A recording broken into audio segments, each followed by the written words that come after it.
Magsitayo na po ang lahat. Ang mamumuno po sa ating banal na pagdiriwang ngayon ay ang ating pong butihing Kura Paroko, Reverend Father Douglas D. Badong.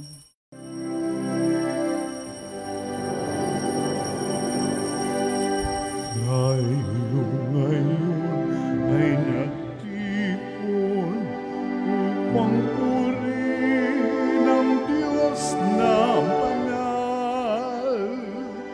Gayon din ating ipagdangal si Mariang nagdulot ng kagalakan sa lahat. Turo ng inang birhen ay tukdin ang habilin ni Jesu Kristo.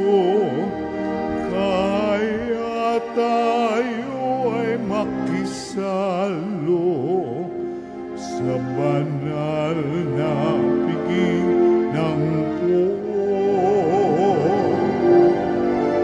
tayo ngayon ay nagtipon upang purihin ang Diyos na banal.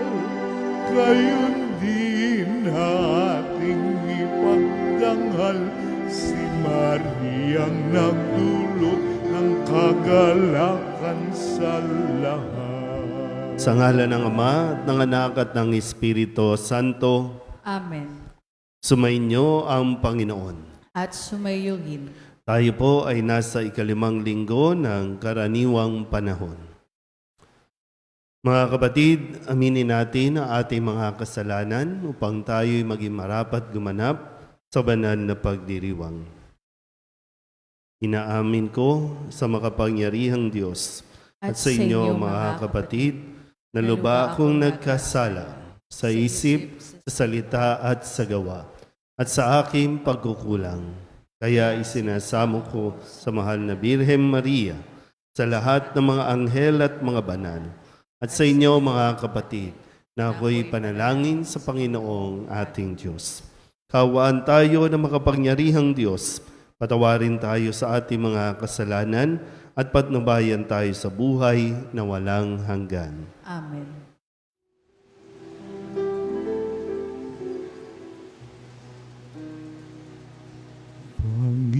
Panginoon, kawan mo kami, kawan mo kami.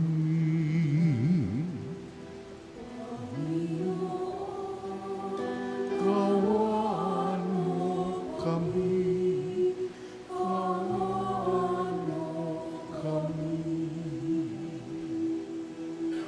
Kristo, kawan mo kami, kawan mo kami.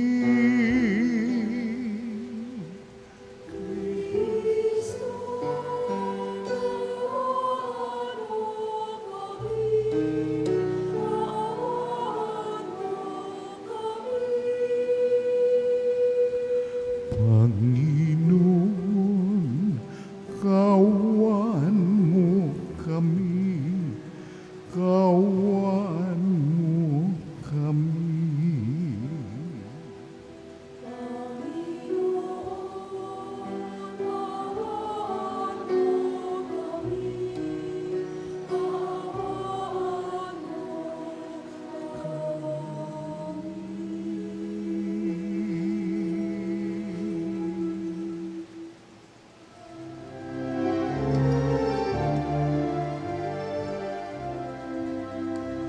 Luwalhati sa Diyos sa kaitaasan, kaloob sa lumay kamayapan.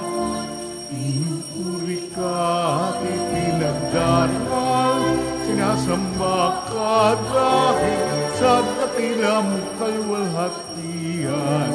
Panginoon naming Diyos, Hari ng langit, Amang makapangyarihan, Panginoong Jesucristo, ang anak ng Diyos, alis mga kasalanan ng salimutan. Tanggapin mo ang aming kahilingan, ikaw na nanuluklok sa kanan ng Ama. Maawa ka sa amin, ikaw lamang ang banal, Panginoong Jesucristo, kasama ng Espiritu, salwalhati ng Ama. Amen, amen, amen,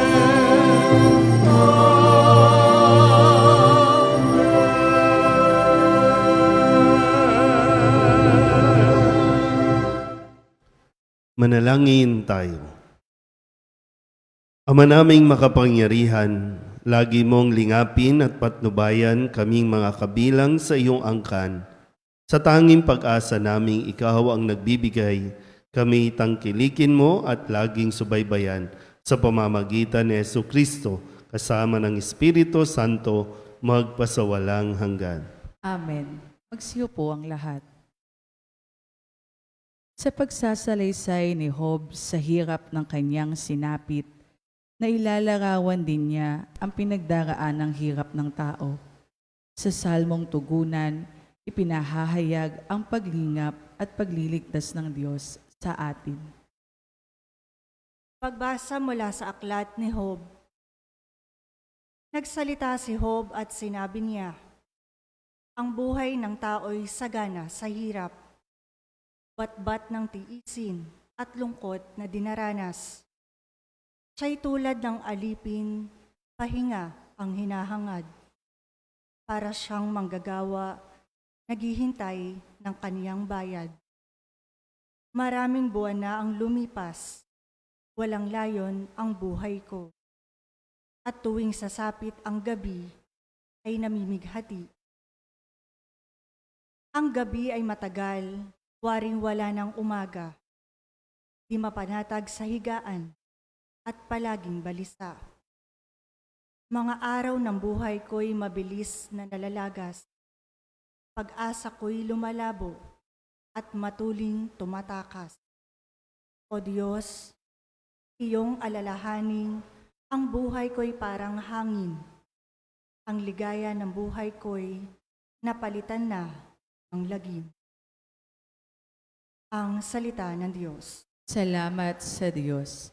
Salmong tugunan sa pamamagitan ng pag-awit. Panginoon ay purihin, siya ay nagpapagaling.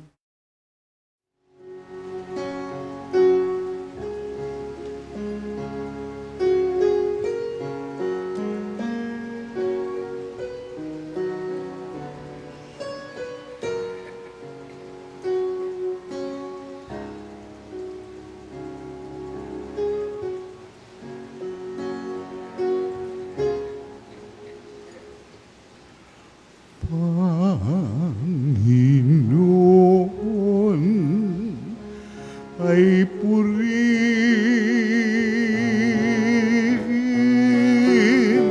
siya ay nagpapagaling.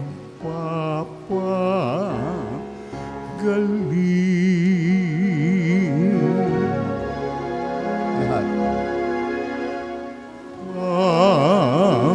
Panginoon ay purihin,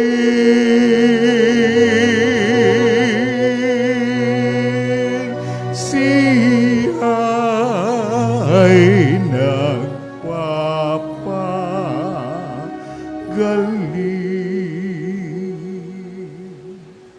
Purihin ang Panginoon o kay buti ng umawit at magpuri sa ating Diyos. Ang magpuri sa Kanya'y tunay na kalulugod. Ang lungsod ng Jerusalem muli niyang ibabalik sa Kanyang mga lingkod na natapon at nalupi.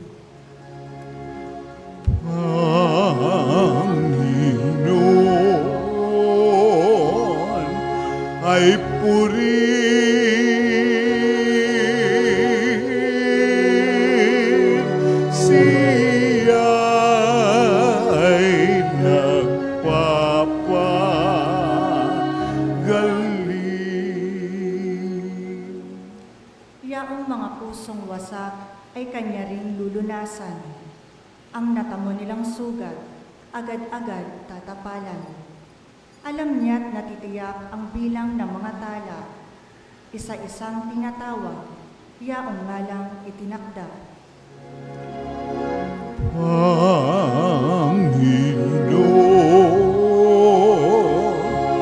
ay purihin,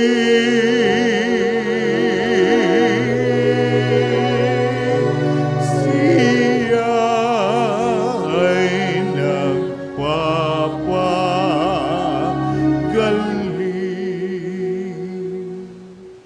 Panginoon ating Diyos ay dakila at malakas. Ang taglay niyang karunungan ay walang makasukat. Yaong mapagkumbabay siya nang itataas. Ngunit yaong mapaghambog sa lupa ay ibabagsak. Panginoon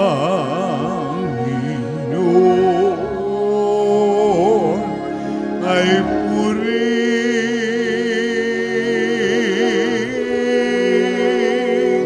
siya ay nagpapagaling.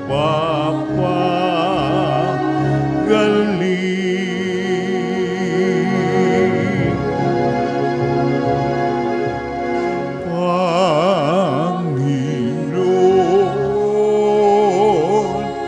ay purihin,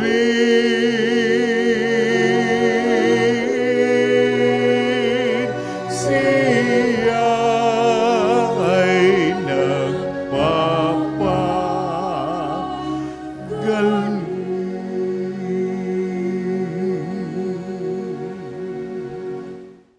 Layunin ni San Pablo ang makahikayat ng marami, kaya't sinikap niyang makibagay sa lahat ng tao, lalo na sa mga mahihina. Pagbasa mula sa unang sulat ni Apostol San Pablo sa mga taga-Korinto. Mga kapatid, hindi ngayo't nangangaral ako ng mabuting balita ay maaari na akong magmalaki. Iyan ang tungkuling iniatang sa akin. Sa abak ko, kung hindi ko ipangaral ang mabuting balita, kung ginagawa ko ito sa aking sariling kalooban, ako may gantimpalang hihintay. Ngunit ginagawa ko ito bilang pagtupad sa tungkulin, sapagkat ito'y ipinagkatiwala sa akin. Ano ngayon ang aking gantimpala? Ang maipangaral ko na walang bayad ang mabuting balita at ang di ko pagkuha ng nauukol sa akin bilang tagapangaral. Malaya ako at di alipin ni numan. Ngunit napaalipin ako sa lahat upang makahikayat ako ng lalong marami.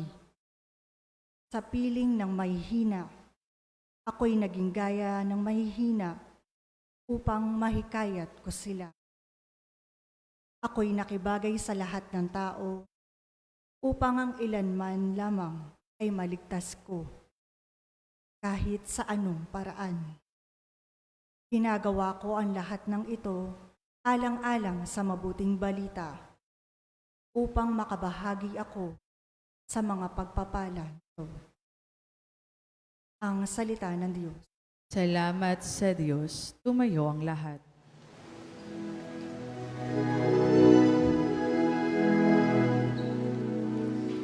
Hallelujah.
Sumainyo ang Panginoon. At sumainyo rin. Ang mabuting balita ng Panginoon ayon kay San Marcos. Papuri sa iyo, Panginoon.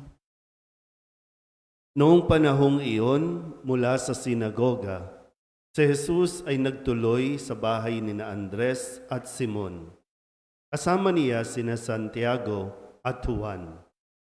Nararatay noon ang biyenan ni Simon Pedro dahil sa matinding lagnat. At ito'y agad nilang sinabi kay Jesus. Nilapitan ni Jesus ang babae, hinawakan sa kamay at ibinangon. Noon di inibsan nito ng lagnat at naglingkod sa kanila. Pagkalubog ng araw, dinala kay Jesus ang lahat ng may sakit at ang mga inaalihan ng demonyo. At nagkatipon ang buong bayan sa may pintuan ng bahay. Pinagaling niya ang maraming may sakit, anuman ang kanilang karamdaman. At nagpalaya siya ng mga demonyo. Hindi niya hinayaang magsalita ang mga ito, sapagkat alam nila kung sino siya. Madaling araw pa'y bumangon na si Jesus at nagtungo sa isang ilang na pook at nanalangin. Hinanap siya ni Simon at ng kanyang mga kasama. Nang siya'y matagpuan, sinabi nila, "Hinahanap po kayo ng lahat." Ngunit sinabi ni Jesus, "Kailangang pumunta rin naman tayo sa mga kalapit bayan upang makapangaral ako roon. Ito ang dahilan ng pag-alis ko sa Capernaum." At nilibot niya ang buong Galilea na nangangaral sa mga sinagoga at nagpapalayas ng mga demonyo. Ang mabuting balita ng Panginoon. Pinupuri ka namin, Panginoong Heso Kristo. Isang mapagpalang umaga po sa inyong lahat. Tayo po ay nasa ikalimang linggo sa karaniwang panahon. Tanong po, sino dito ang nakaranas ng magkasakit? Ito pa yung iba talagang mula pagkabata hanggang ngayon di pa nagkakasakit. No? Magkasakit sana kayo. Hiro lang po. Pero minsan yung karanasan kasi natin na magkasakit ang nagiging daan para maintindihan natin yung pinagdaraanan ng iba. So, hindi lang yung para bang nagkasakit tayo, wala lang, trip lang ng Diyos na magkasakit tayo. Hindi eh. Laging meron pong ginagamit ang Diyos na paraan o dahilan para tayo mas matutong makipagkapwa-tao. Kasi kapag hindi tayo nagkasakit o hindi natin naranasan yun, napakadali sa atin ng manghusga kung bakit siya nagkasakit. Kasi kasalanan niya, kasi matigas ang ulo niya, kasi pabaya siya. Pero dahil nagkasakit na rin tayo, alam natin na minsan hindi natin talaga gustong na magkasakit. Mahirap magkasakit. Mahirap. Una-una, yung pakiramdam ng taong may sakit o nagkasakit, yung bang pabigat, nagiging pabigat. Kasi may mga sakit na minsan talagang nangangailangan ng pagkalinga, nangangailangan ka ng taong pagbabantay sa iyo. Lahat abala eh. Lahat mayroong ginagawa. So mayroong minsan pakiramdam natin na napipirwisyo natin yung iba. Pag nagkasakit, kahit anong yaman mo, kahit anong yaman mo, uubusin yan ang kayamanan. Gastos ang gamot, gastos ang ospital, lahat. Kaya nga diba nung naranasan natin ang COVID, pag nagkasakit ka, kahit anong yaman mo, walang silbi. Doon natin napapatunayan din naman yon, no? Na ang pinakamahalaga din sa mundong ito ay yung kalusugan. Hindi mo magagamit kahit gaano ka kayaman. Pag nagkasakit ka na, hindi ka niyan mapapagaling. Ganun din naman sa mga nakapaligid sa mga taong may sakit, yun din yung kanilang burden din. No? Yung nararamdaman din nila na mahirap. Una-una, kailangan mong mag-adjust. kailangan mag-leave ka sa trabaho, o kaya naman kailangan mong mag-absent para bantayan kasi walang gustong kumalinga. Ganon kahirap. At ito rin, yung kwento sa unang pagbasa sa aklat ni Job, naranasan ni Job. Kahit na gaano siya kayaman, kahit gaano siya katanyag yung estado niya sa buhay, pero sinubok ng demonyo ang kanyang pananampalataya, binigyan siya ng malulubhang sakit na wala lahat sa kanya. Ito yung mga realidad. Tingnan niyo yung katabi ninyo. Matanda na yan. At yung realidad din, na hindi sa hindi maiiwasan, kundi dahil may mga kapabayaan din talaga tayong ginawa. Kaya tayo nagkasakit o nagkakasakit. Ngayon pa lang, minsan yung kapabayaan ginawa natin nung tayo yung mga bata-bata pa, ngayon pa lang yan nagsusurface, ngayon pa lang yan lumilitaw. Minsan nga, naipasa na natin yung mga germs, mga mikrobyo sa katawan natin, kaya yung minsan mga bata pa lang, may sakit na rin. At patindi ng patindi rin kung ano ang mga sakit na naririnig natin. Mga out of this world ng mga pangalan, hindi nga natin maintindihan. Basta sasabihin na lang ng doktor, ito ang sakit mo. Hindi natin inaintindihan. Pero nangihina ang katawan natin. Ayaw natin din magkasakit. Pero sana po sa linggong ito, makita natin, magkaroon tayo ng isa pang mas positibong pagtingin kapag nagkakasakit tayo. Unang-una, ang sakit o ang pagkakasakit natin ay hindi bigay ng Diyos. Hindi galing sa Diyos. Kasi kung titinan natin mabuti, bago pa dumating si Jesus sa ating ebanghelyo, bago pa siya dumating sa bawat lugar, mayroon ng sakit ang mga tao. Ipinadala si Jesus sa mundong ito para tayo tulungan, para tayo iligtas. So, wag mong iisipin, wag nating iisipin na kaya tayo nagkasakit ay dahil pinababayaan o pinarurusahan tayo ng Diyos. Hindi totoo yan. Gaya ng sinabi ko, bago pa dumating si Jesus, may sakit na yung biyanan ni Simon Pedro, may sakit na at inaalihan na ng mga demonyo yung mga tao doon sa bayan. At ninais din niya na pumunta pa sa ibang bayan kasi marami din ang nangangailangan. So nandyan na. Si Jesus ay dumating para tayo pagalingin, para tayo palayain mula sa pagkaalipin natin, dulot ng demonyo, dulot ng sakit na mayroon tayo. Kaya sana po, sikapin natin, kahit na tayo po ay makaranas ng matinding sakit, na huwag tayong aalis sa Diyos. Lalo tayong kumapit. Minsan, isang panggising din yan, na kahit anong lakas natin, mangangailangan tayo ng grasya ng Diyos. Kahit ipagpilitan mo pa na hindi, magaling ako, malakas ako, manghihina din ang iyong katawan. At mapaalalahanan ka rin nawa, tayong lahat na talagang hindi natin pwedeng ilayo ang ating sarili sa Diyos.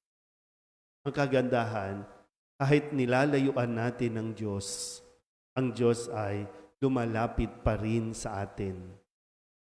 Mas maganda, kung lumalapit ang Diyos, lumapit din tayo. Mas magiging madali ang pagtatagpo, mas magiging madali ang paghingi natin ng kagalingan. Ang ipinagdarasal natin, bahagi ng ating responsibilidad na ang mga kakilala natin na may sakit ay ilapit natin sa Diyos. Dali natin sa Diyos. Pagkatapos niyan, Diyos na ang gagawa ng lahat. Bahala na ang Diyos yan. Basta't sikapin natin na ilapit natin ang mga taong nangangailangan ng higit ng kagalingan sa Diyos. At kung sakali tayo ay magkasakit, yun nga po, isang paraan para mapaalalahanan tayo na baka masyado tayong nakalimot, baka tayo masyadong naging abala sa maraming bagay sa mundong ito. At ang sakit natin, ang isang daan para tayo muling magising sa katotohanan na kailangan natin si Jesus. Amen?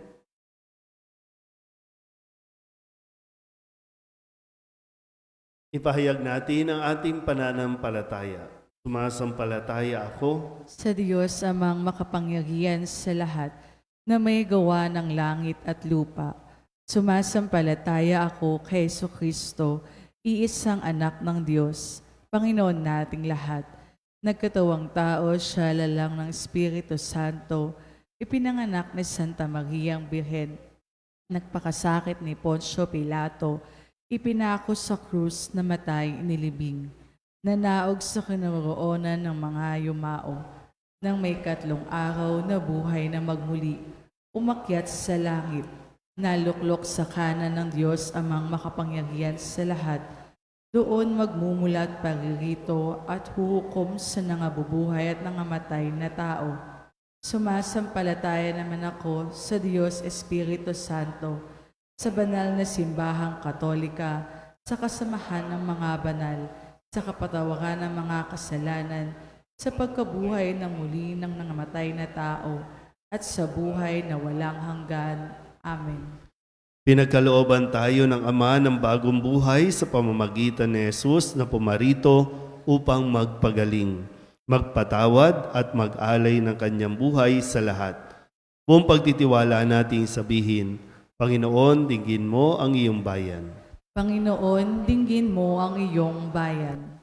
Manatiling tapat nawa ang Santo Papa, mga obispo, mga pari, at mga diakono sa pagtataguyod ng Ebanghelyo at paghahatid ng paghihilom sa mga komunidad na nawasak ng mga kahasan.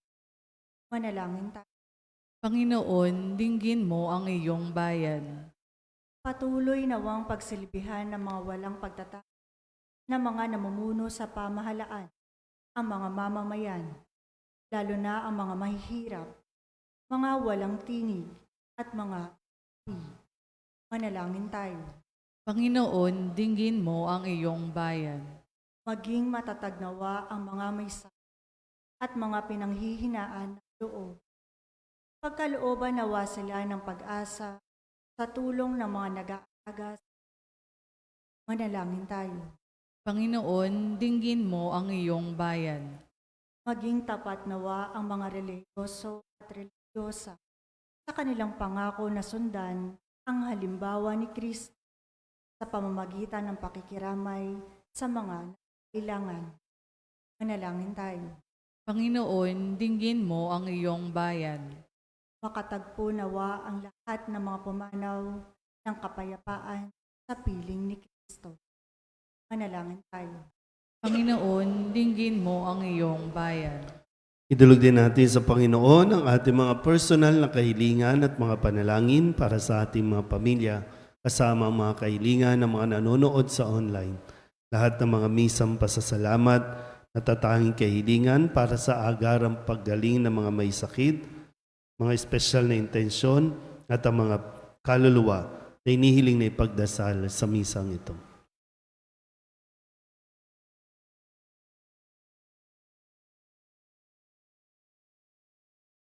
Ang lahat ng ito inihiling namin sa ngalan ni Kristong aming Panginoon. Amen.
Tumayo ang lahat.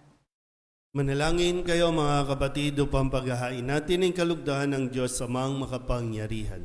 Tanggapin nawa ng Panginoon itong paghahain sa iyong mga kamay, sa kapurihan niya at karangalan, sa ating kapakinabangan at sa buong sambayan niyang banal. Ama naming lumikha, ang pagkahit inuming narito ay iyong ginawa upang mapalakas kaming mga mahihina.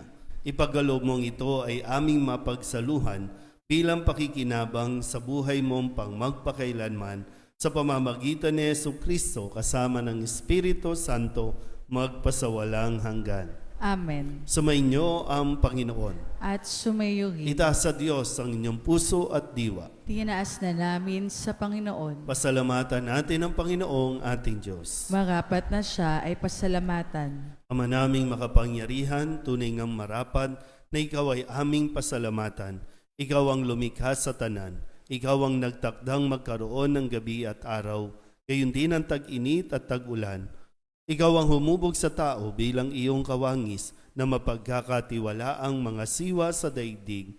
Ikaw ngayoy pinaglilingkuran sa pagganap sa pananagutan ng iyong pinagtitiwalaan sa pamamagitan ng anak mong mahal. Kaya kaysa ng mga anghel nagsisiawit ng papuri sa iyo nang walang humpay sa kalangitan, kami nagbubunyi sa iyong kadakilaan. Santo, Santo, Santo, Panginoong Diyos na makapangyarihan, napupuno ang langit at lupa ng kalwalhatian mo. Hosana sa kaitaasan, pinagpala ang naparirito sa ngalan ng Panginoon. Hosana sa kaitaasan. Ama naming banal, ikaw ang bukal ng tanang kabanalan. Kaya't sa pamamagitan ng iyong Espiritu, gawin mong banal ang kaloob na ito upang para sa aming maging katawan at dugo ng aming Panginoong Jesucristo. Bago niya pinagtiis ang kusang loob na maging handog, inawakan niya ang tinapay, pinasalamatan kaniya, pinaghati-hati niya iyon, iniabot sa kanyang mga alagad at sinabi, tanggapin ninyong lahat ito at kanin, ito ang aking katawan na ihahandog para sa inyo.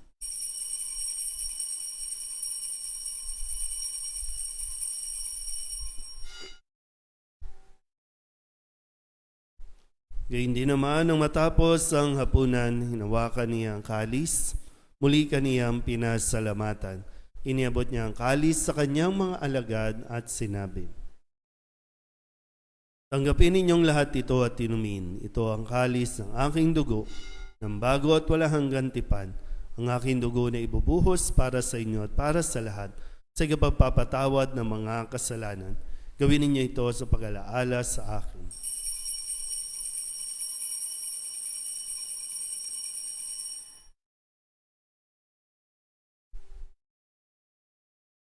Ipagbunyi natin ang misteryo ng pananampalataya. Sa krus mo at pagkabuhay, kami natubos mong tunay. O Jesus, aming mahal, iligtas mo kami tanan. O Jesus, naming mahal, ngayon at magpakailan.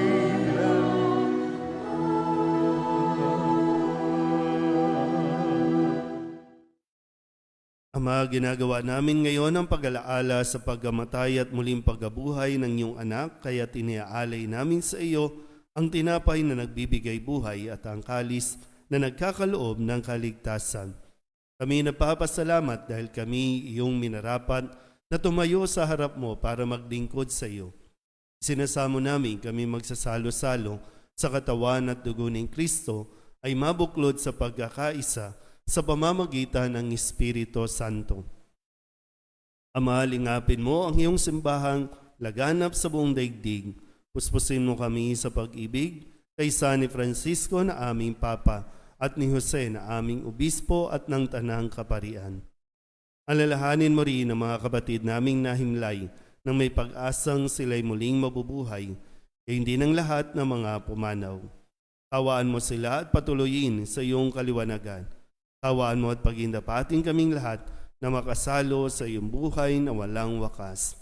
Kaysa ng mahal na Birhen Maria na Ina ng Diyos, ng kabiyak ng puso niyang si San Jose, kaysa ng mga apostol at ng lahat ng mga banal na namuhay dito sa daigdig ng kalugod-lugod sa iyo, may pagdiwang nawa namin ang papupuri sa ikararangal mo sa pamamagitan ng iyong anak na aming Panginoong Hesus Kristo. Sa pamamagitan ni Kristo, kasama niya at sa ang lahat ng parangal at papuri ay sa iyo, Diyos Ama, makapangyarihan, kasama ng Espiritu Santo, magpasawalang hanggan. Amen. Amen.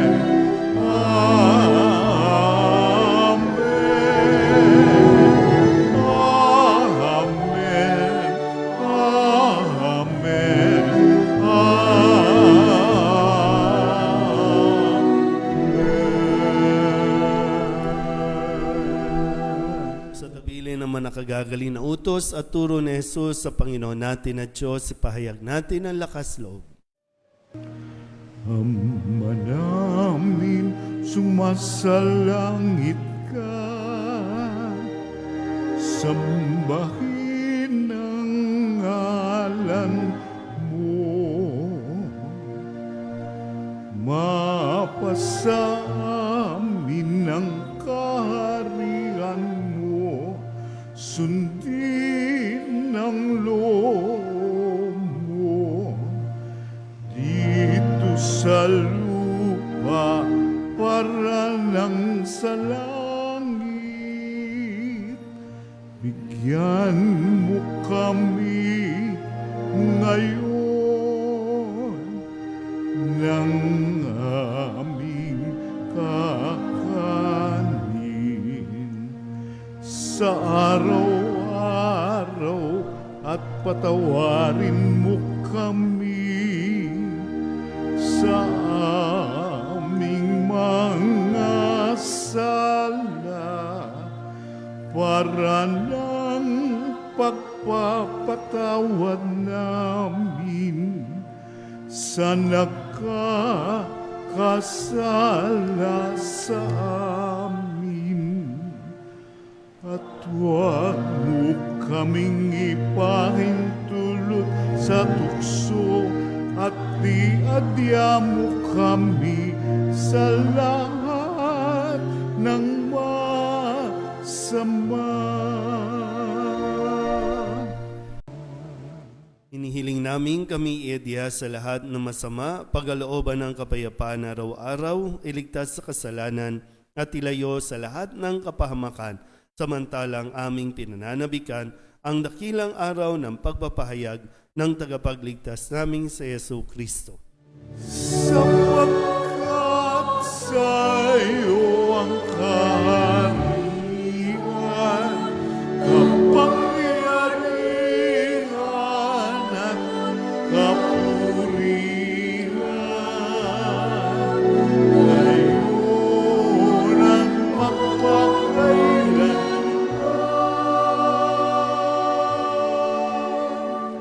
Ngayon at magpakailanman. Panginoong Hesus Kristo, sinabi mo sa iyong mga apostol, kapayapaan ang iniiwan ko sa inyo, ang aking kapayapaan ang binibigay ko sa inyo. Tunghayin mo ang aming pananampalataya at huwag ang aming mga pagkakasala. Pagkalooban mo kami ng kapayapaan at pagkakaisa ayon sa iyong kalooban, kasama ng Espiritu Santo, magpasawalang hanggan. Amen. Ang kapayapaan ng Panginoon ay laging sumainyo. At sumayo rin. Magbigayan po tayo ng kapayapaan sa isa't isa.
Ito ang kordero ng Diyos. Ito ang nag-aalis ng kasalanan ng sanlibutan. Mapalad ang mga inaanyayahan sa kanyang piging. Panginoon, hindi ako karapat-dapat na magpatuloy sa iyo. Ngunit sa isang salita mo lamang ay gagaling na ako. Katawan ni Kristo, Amen.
Tumayo ang lahat.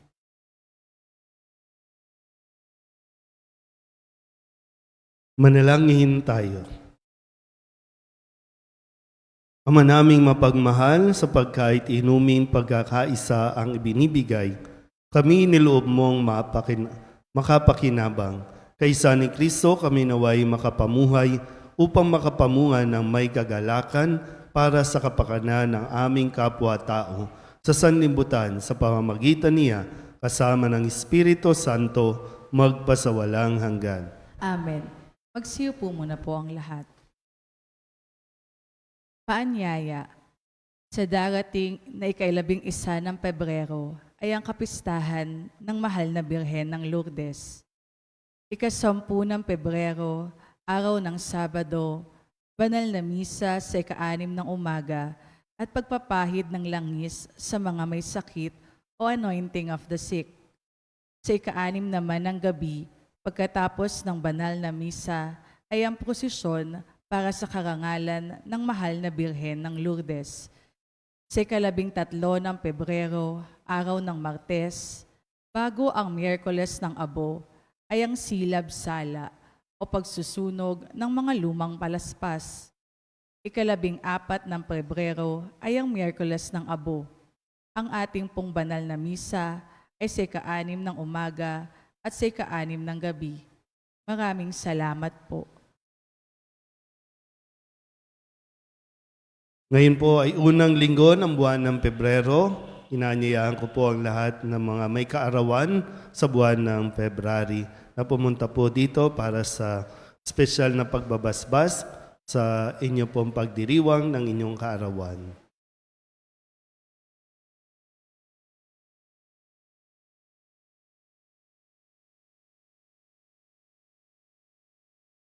Manalangin tayo. Diyos ng sanlika, nagpupuri at nagpapasalamat kami sa iyo para sa handog mong buhay.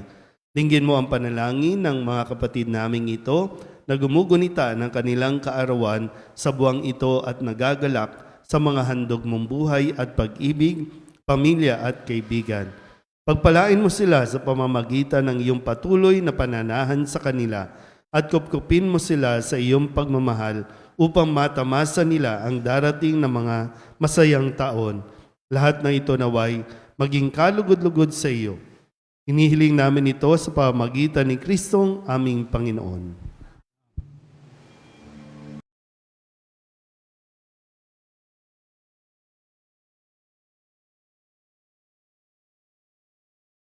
Karagdagang paalala lang po, no? Sa Miyerkules, February 14, no? February 14, natapat po ulit ang Ash Wednesday. So, sana po ay hindi natin maipagpalit, no, yung pagdiriwang ng araw ng mga puso. No?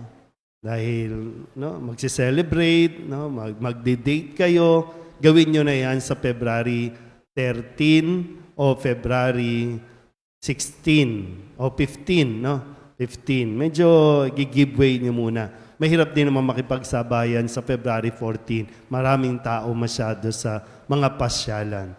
Yung February 14, ilaan natin para sa pagninilay, pagtitika. No?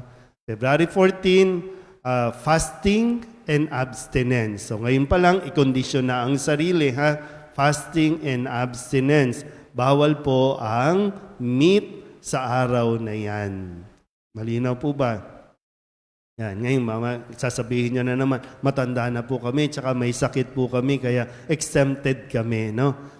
Mayroong ganong pamantayan na exempted yung mga senior citizen, pero pwede nyo rin namang i-challenge ang inyong sarili.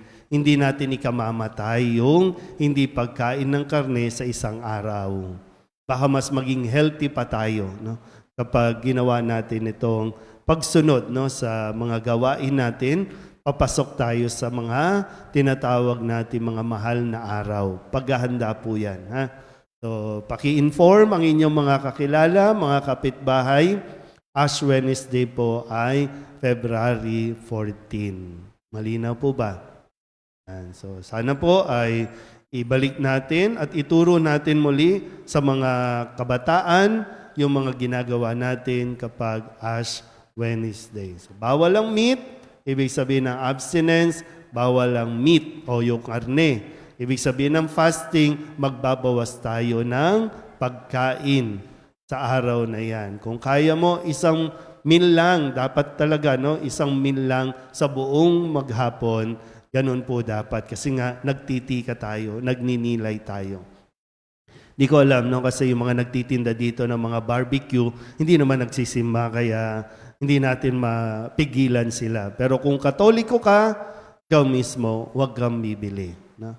At sabihan mo rin sila, no, na bawal muna sa February 14. Kapag sinunod nila yan, lalong mas pagpapalain sila. No? Kung makikisa sila sa ganitong mga gawain natin bilang mga Katoliko. Okay? So, magsitayo po natin. Sumainyo ang Panginoon At sumayo rin. at pagpalain kayo ng makapangyarihang Diyos, Ama at Anak at Espiritu Santo. Amen. Tapos sa ang banal na misa, humayo tayo sa kapayapaan ni Kristo. Salamat sa Diyos. Magandang umaga po.